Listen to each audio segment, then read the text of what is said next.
I like to doom and gloom, but honestly, us DMC fans are kinda eating right now. We're still in desperate need of a new game, of course, but all within 2025 we have gotten the Netflix DMC. And I didn't know that there was a Devil May Cry 5 coming out. I got actually unhappy. No, I actually thought the franchise was dead. Like, this is ongoing, then I should have done Street Fighter. Oh, Adi, you truly love this series so much. Which, no matter how you feel about it, introduced a ton of new people into this franchise. Dante and Virgil are, from the looks of it, receiving an amazingly faithful translation into Punishing Grey Raven, along with post-DMC5 character development dialogue for the funny motivation man. In the pursuit of power, I once forsook my humanity. A variety of new DMC content creators are getting their footing, such as Dan Liam, Bioprime, and me, apparently. Hell yeah, I'm famous. Nero the Sky made his glorious return with a fucking incredible analysis of the Nemo Anglerfish boss fight. And there's even a fan game on the way in the form of Devil May Cry 0, made by Press Lee. And to add on to the pile, the topic of today's video, we are finally getting our hands on the long-awaited DMC3 Crimson. As announced quite some time ago, Birth Rage and her team of modders, probably disgruntled by the injustice of the Nintendo Switch exclusive DMC3 features or something, took the task into their own hands to implement these various quality of life improvements into the HD collection. This project, however, has grown so much further beyond that, offering not just style switching and the weapon wheel, but adjustments to DT mobility like later entries, new game modes like Legendary Dark Knight and Must Style, and a plenitude of ambitious mechanical additions that elevate the experience to a whole new level. Such as... holy shit, they fixed the lock-on. There was radio silence on this project since July 2024, and then literally a week after I made my lock-on video, they returned with a trailer that shows it reading your inputs correctly now, right as the chorus hits. I'm not saying I saved DMC Crimson, but I clearly deserve a round of applause. All the relevant links if you want to try this mod yourself will be provided in the description, by the way. Up front, I will admit that my opinions on this mod come from someone who has only ever watched footage of DDMK, the mod which Crimson apparently is building off of, instead of actually ever having tried it myself. So if I mistakenly attribute features to it which actually already existed in the past, then apologies for that. But this experience so far, though heavily flawed in its current state, and we'll get to that, has just been insanely enjoyable. As stated previously, DMC3 is an incredible game, but it is hard not to feel a little naked sometimes, when its limitations tie you down to only ever being able to at the very most make use of like 20% of the abilities which Dante already possesses within the actual game itself.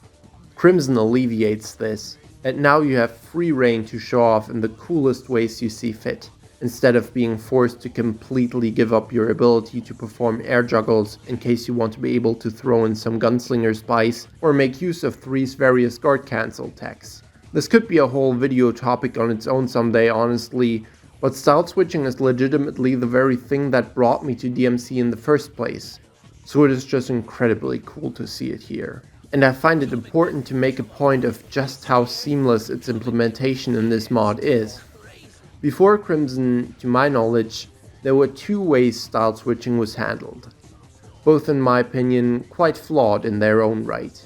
On the Nintendo Switch, yes, you're able to switch styles at any point, but the styles themselves were entirely unaltered to accommodate for this change. Swordmaster and Trickster, or It and Royal Guard, were never originally built to be used together, meaning that while maybe the normal attacks and styles interacted the way they should, trying to use one style immediately after another didn't work until Dante had entirely completed the animation and basically returned to idle. It still functions well enough in most situations, but things such as star raving, which I'm bad at, but you get the point, or something simple like just wanting to block after doing a certain attack would feel like treading through mud, with everything coming out later than it should. And of course, there's also Doppelganger and Quicksilver, which deactivate the instant you leave this style, or charge shots, which you're still forced to be in Gunslinger for, instead of it applying to the character as a whole. DDMK's implementation of style switching, on the other hand, to my understanding, went the complete opposite way, where switching styles at any point seemingly reset Dante entirely, which undeniably comes with a crazy degree of freedom, but also is a bit weird to me with how it practically erases the component of attack commitment, which I do think the series could certainly take some more nicks at, but removing it entirely seems unwise. That's how people get the spiral machine gun fire going, by the way, in case you've ever come across a video of the sort. All this to say that Crimson does style switching basically the way it feels like it would have been if 3 was built with it in mind. Maybe you can teleport out of Crystal a little soon, but Dante is able to seamlessly go from an aerial rave into Skystar. You can tooth in time to cancel the recovery of ANR's cross slash, and guard out of stuff like Ice Age, yet it doesn't go so far to the point where the game just lets you throw all risk to the wind and do real impact or Tempest without being locked into it. Talking about Royal Guard, Crimson makes massive changes to it, making it drastically accelerate your fall like DMC4, and by letting you hold block and making botched guards not shatter, but drain from your DT meter instead, the same way it would in 5. I'll talk about this more in detail in my eventual speedrun video, but it is undoubtedly a massive buff that makes a ton of bosses infinitely easier than they would be otherwise. Eventually noticing that also explained why I wasn't being sent flying on my ass the whole time I fought Garyon on stream, despite being terrible at the timings, especially for this stupid horse.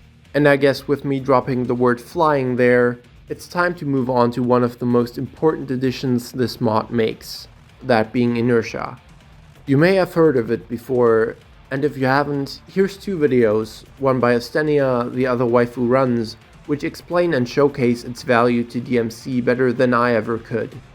But even with my limited skill level, it just feels so insanely good to have that added layer of movement brought onto the aerial combat. Especially when you compare this to the attempts the modding scene has made at incorporating it into 5. In that game, something about it just always felt off, with it either being too subtle to be noticeable, or so extreme it lacked any sort of elegance and just had Dante zooming off like his planet needs him, especially when using Rainstorm. So it's really cool to see how in Crimson it feels just right. That, combined with taking Dante's real impact crazy combo and turning it into just a normal attack which you are now able to perform in midair, adding air launchers to his kit, giving you air revolver, also known as one of the top 10 moves in DMC5, and fixing Rainstorm by allowing you to just hold the button instead of having to mash your fingers bloody, leading to a ton of exciting new freestyle and combo opportunities. Here's me trying myself at a shitty little one.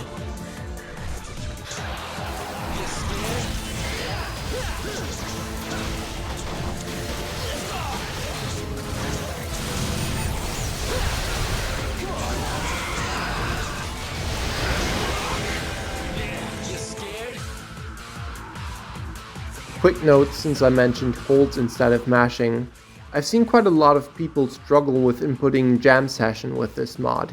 I don't think it says so anywhere, but to do that move, just start holding left attack with Nevin as usual, and then return the stick to neutral. I guess it's that way so you're not forced into it if you just want to use the normal move. But yeah, while my combos and freestyle still suck as usual, coming up with that string was crazy fun to do. And it's just so satisfying, having the freedom to delve into these levels of experimentation. The fully customizable loadout also helps a lot in that regard, with you being able to order everything to your liking, or omit certain weapons which you don't get much use out of. I hate Kalina, so that was an easy one to drop, but I do miss Spiral with its awesome Rika shot. I just too frequently get messed up by that gun doing literally nothing in the air, and I don't quite feel comfortable using it after discovering what crimes Dante committed with it. Although I did hear the team is considering making Spiral and Kalina usable in the air as well, which would be awesome. All the newly brought potential for flair and creativity in battle is a feast on the brain and fingers, and will make it a lot easier to not constantly want to resort to DT explosion the way it could often happen when fighting a big crowd of enemies in the base. Ow! What the fuck? Okay, so another thing that may compel you to avoid DT explosions is how ridiculously loud certain things currently can get. It feels rude to say, especially with how modular Crimson already is, allowing you to tailor your experience to be just the way you like it, but the interface still has a lot of issues and shortcomings. To open the mod menu, you have to press the delete key, sometimes more than once. Potentially mash it 6 times the way you'd have to input million stab in the past, and then just click, click, click the thing you want. Currently, there is a lot of issues with the responsiveness of this interface. It either randomly only accepting holds of the left mouse click, or requiring you to switch back and forth through the sections before you can tick or untick the boxes again. Anytime I reopen the game after a crash, which happens not too rarely, I have to turn Air Stinger back off. Don't ask why, I just kinda hate having that move on Dante. And the audio options are seemingly missing important parameters, with DT explosion and the mission end screen never failing to completely blow my ears out, as if I was trapped in that Germa clip. Oh my... What's going on? The mod's addition of a fully free aimable camera across the entirety of the game, except mission 18, while cool sometimes and letting you appreciate certain environments in a different way, does also come with its own hiccups, specifically causing issues during the Garion doppelganger boss fight. But even just with things such as 3 slide puzzles, you suddenly have way worse of an overview of the situation. No biggie for someone who's played the game a bunch, but if someone was interested to try this mod their first time through, it might lead to unnecessary frustration. What the fuck? Full areola. Am I in a DMC1's swimming section or what is happening right now? Oh, okay. I looked like first person for a second. So I do hope that this free camera feature could be tailored a little more to only see use in areas where it doesn't become potentially detrimental before the final release. Man, I just keep accidentally using words that trigger new topics to spark inside my brain. So, royal release is also something that weirdly enough seems to have been messed up by this mod.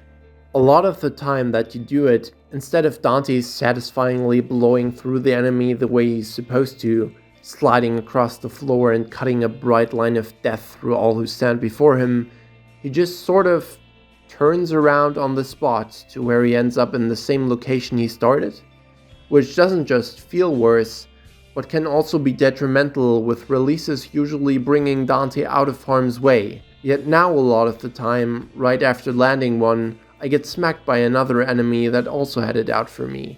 I really wonder what specifically is messing this up, and I worry it might actually be the fault of the lock-on fix I so dearly wanted, with it forcing Dante to continue moving in the direction of his target, even after passing through it.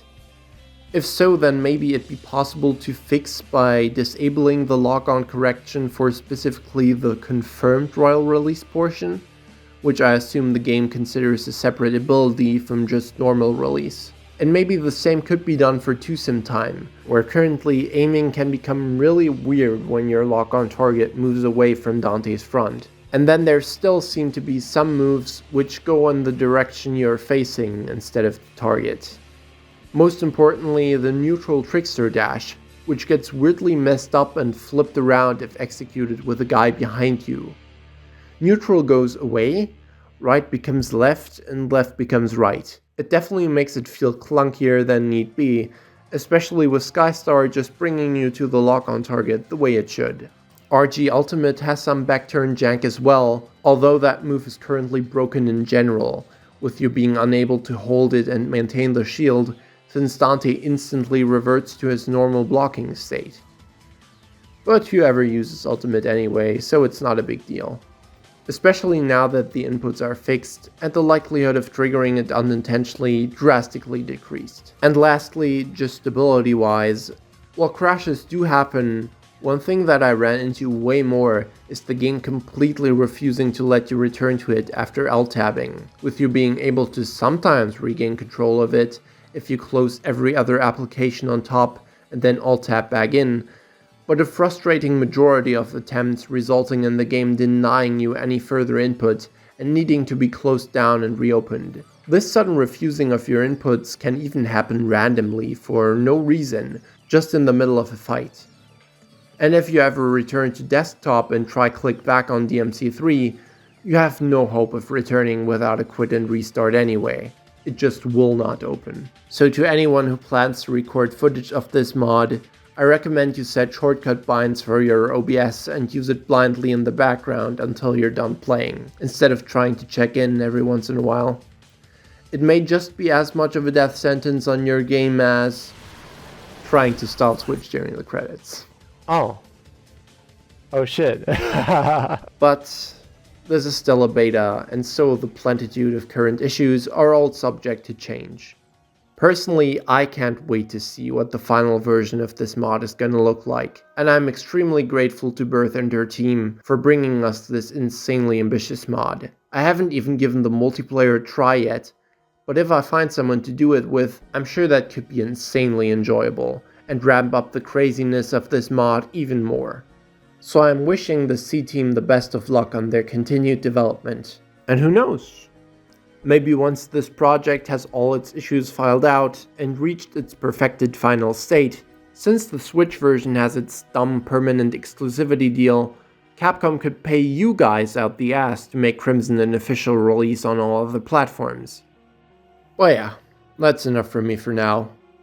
In case anyone missed it, I would kindly ask you to check out my latest video, critiquing Ebony and Ivory. The thumbnail sucks, but it's definitely my proudest work so far, and probably the best thing I'll make for a while. Funnily enough, this mod confirmed one of the concerns I voiced in that video about freeride returning in future games, with using guard to descend from the air now leading to a ton of times I ended up in a freeride against my will. Also can be kinda cool to instantly snap into it by JCing revolver into guard though. In any case, creating that video took a lot out of me, so it'd mean the world to me if you took your time to listen to my insane ramblings. And hopefully I'll manage to continue coming up with fun stuff to talk about in the future, with not too inconsistent of an upload schedule. Now if you'll excuse me, I really want to go play more Crimson.